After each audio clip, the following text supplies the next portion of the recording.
When he got on a plane night, he was just another passenger who gave his name as D.A. Cooper. But today, master criminal.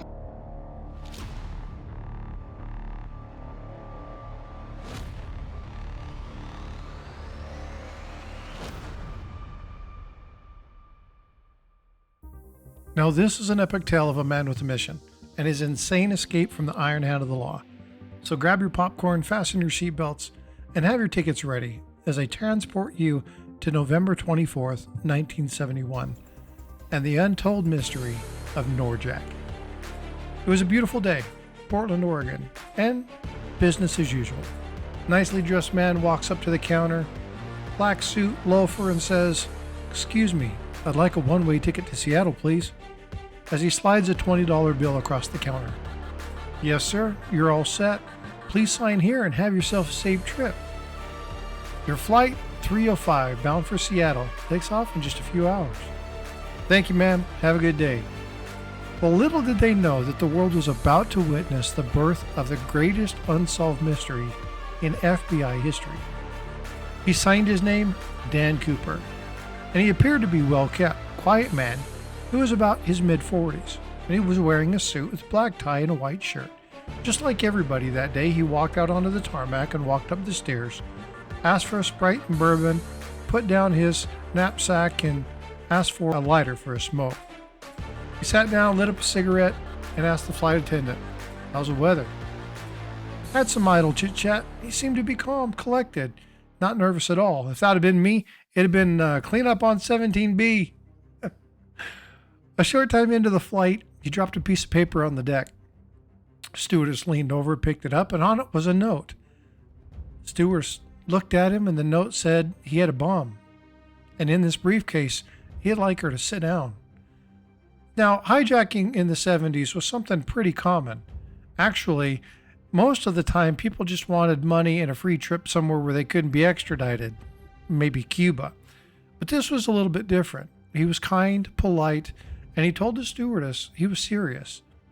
Completely stunned, the stewardess did what was instructed, and Dan slowly upped up the case, and there revealed to the two stewardesses a mass of wires and what appeared to be dynamite. Now, he demanded that she write down what he told her. Now, she made her way up to the cabin with this new note for the captain, opened up the door, and said, "Captain, we have a demand." Handing him the note, the demand said 4 parachutes and $200,000 in $20 bills. Well, of course, they called it in, and a short time later, although it must have felt like an eternity, the flight would land in Seattle. Now, the hijacker allowed for the release of the 36 passengers for the money in exchange for parachutes. And it was a very easy exchange. In fact, most of the passengers had no idea there was a hostage situation going on. Cooper clearly kept the pilot and a few other members of the crew as they filled up the plane and then took off again. The destination? Mexico City. Well, that's what he'd have them believe. Now, stories are mixed about what happened and what took place, but what can be said is not far into the flight, Cooper did something absolutely outlandish. Told the stewardess to go up into the front, and he opened the rear stairs to the 727 they were in. See, like you see on the screen, there were rear stairs that could be opened in flight. Now, they don't have the same safety precautions and the safety procedures that we do nowadays. A lot of this was implemented by things like this. So what happened next would absolutely bugger belief. Somewhere between Seattle and Reno, a little after 8 p.m., the hijacker did the incredible. He jumped out of the back of the plane with a parachute and the ransom money. Now, he had one that was an old military-style parachute. Well, he jumped out of the back of the plane. And when the plane landed in Reno, of course, there was nobody there. I don't know about you, but it seems like a lot of things happened in Reno. Remember the story about the horde? Yeah, Redfield, that horde was in Reno too. That's another fun story. You have to go check that one out later. Now, the mystery and conspiracy around the case is something that still remains. Did he live? Well, that's a question that I have for you, so I brought in a guest to be able to answer that question. But a fun fact before I introduce him. Do you know that nowhere, and I mean nowhere in this case, was he ever listed as DB? In fact, his name was Dan. That's what he wrote on the card. DB was something that happened by the media, a snafu that they did. And well, it stuck because Dan is nowhere near as exciting as the famed DB Cooper. Well, the FBI would immediately open the case and a massive hunt would ensue. And to the day, it still remains a mystery. As for the name of this case, NORJAC, it stands for Northwest Hijacking. And not only did FBI interview hundreds of people, they narrowed it down to 800. Now, in their investigation, they ran across somebody named Richard Floyd McCoy. Now, this is actually a really cool story in the story. You see, because he was like, I can pull this off. I can actually do this. And in fact, he did. He did the exact same crime less than 5 months after Cooper pulled it off. But he got busted. And the reason he got busted is because he ran his mouth. He was talking to somebody about how he could do it, but he would ask for $500,000. But they would find out that later on there were too many differences and he didn't quite match the descriptions. So they determined that he was probably not the DB Cooper that everybody knows. But the ultimate question remains: did DB Cooper perish during the daring jump? Earlier in the session, I said I was going to invite a friend. Well, he's here, and I interviewed him and talked to him a little bit about his history, what was going on, what he's done. Welcome, Gary Huffman. So tell me a little bit about what you did in the Army. I was recruited by the 12th Special Forces Group when I was in England on an exercise with the 10th. And the day that I got out of the 10th, I went right to the 12th Special Forces Group. So I went to battalion, and all this time from the 10th group up till now, so from 1980 up until, when did I retire? 1995. I was jumping out of airplanes. And all of that time, I got so many night jumps, so many equipment jumps, so many night equipment jumps, helicopters, C-130s, C-141s, which are no longer in service. I think they've been taken over by C-17s. I remember I had already signed out of my company up at Fort Devens. I hadn't quite signed out of the Army yet. And my buddy, Ranger Bob Wallace, stood me in the door for a good 5 minutes before we hit the drop zone. I was standing in the door and loving it. And we hit the drop zone, good to go. Got out of the Army, went to the 12th. A lot of jumps there. And in 1987, I went to B Company, 1st Battalion, 12th Special Forces Group at Arlington Heights, Illinois. I went to Jump Master School, but I do remember it was one of the toughest mentally school that I ever went to. So I did Halo School. And the one other fun little thing I got to do was, and a lot of people don't know this, but there are 2 force fighting departments within the department, within the government. One is the Department of the Interior, and the other one is the Department of Agriculture. Yes, the Department of Agriculture has firefighters. They train, their schools at Missoula, Montana at the airport. And we had an agreement with them that we could come out and do the rough terrain parachuting portion of their school without the firefighting portion, of course. So I got to go out and do that. That was fun. That was a lot of fun because I was already a civilian skydiver at that point. Even when I went to Halo School, I was a civilian skydiver already. So let's talk Special Forces and this case. So you can see the screen behind me. Yep. You can see Richard Floyd McCoy. So Richard Floyd McCoy was the second person who did this. He did this like 5 months after DB Cooper did it.